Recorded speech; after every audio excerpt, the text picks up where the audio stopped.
Good day, everyone.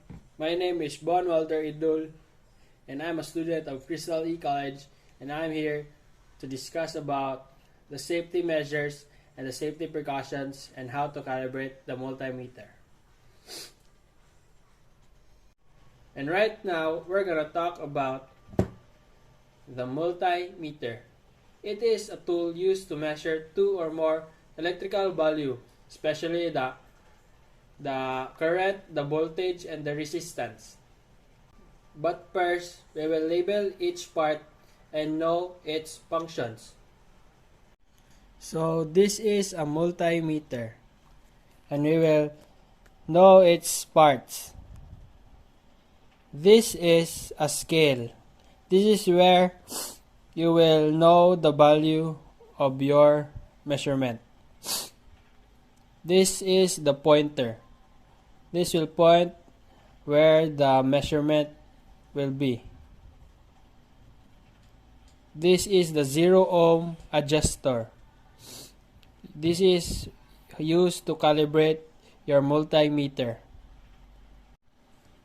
And this is the infinity knob, or also known as the dial. It is used to calibrate your multimeter. This is the range selector. You can choose to measure your direct current, alternating current, your voltage, and your ohms. And right here is the negative test probe. And this is the positive test probe. And that's the parts of your multimeter. And this is how you put your negative test probe.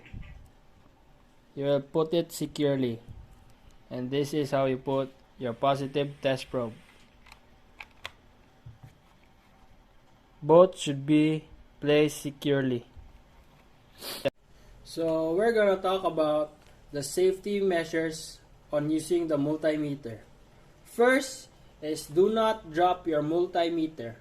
It will damage or loosen the battery inside. Second is do not overload your multimeter. It will cause to destroy your fuse inside your multimeter. Third is when you connect to a meter or circuit, ensure that the range you choose here is correct. And when measuring your current or voltage or ohms, you should hold your pen like this. Do not touch your fingers with the metal, or else it will have a false reading. And lastly is do not switch your range while you are connecting with the probe. And that's all of the safety measures and precautions and how to calibrate your multimeter. And that's all. Thank you.